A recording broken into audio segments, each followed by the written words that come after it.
Hey, what's going on? Doing the check-in on Monday, and I've been talking with some people lately about kind of setbacks and discouragement from training, right? And that's the thing about training. That's why it's called training. Sort of like the old line about it's not catching, it's fishing.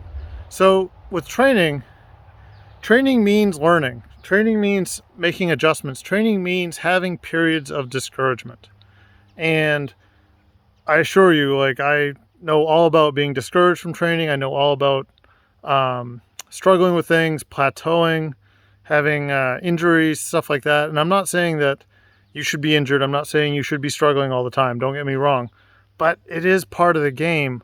If you want to make like a real change, if you want to make real adjustments or real progress, you are probably going to find times where the progress doesn't happen as fast as you like, or where you maybe even have to backtrack a little bit, or just where things just aren't going smooth, and it's easy to get discouraged when that happens. It's easy to be disappointed, especially if it's kind of the first time that that's happened, because at the beginning, everything is new and you kind of learn very rapidly and you progress very rapidly in whatever it is you're trying to develop.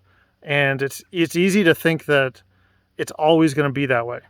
And I wish it was, because trust me, I'd be there and I would help you get there and it would be awesome.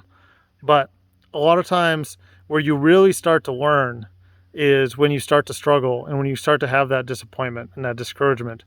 And that's where it's time to actually dig in, examine what you're doing and say, okay, how do I get past this?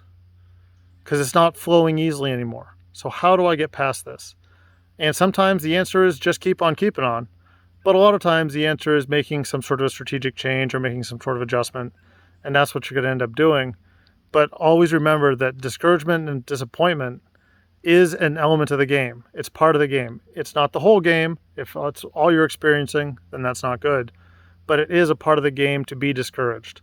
And the reward comes from pushing through that discouragement when most other people are going to quit. So think about that. If you are discouraged, understand that it is part of the process. And now, how are we going to get past that?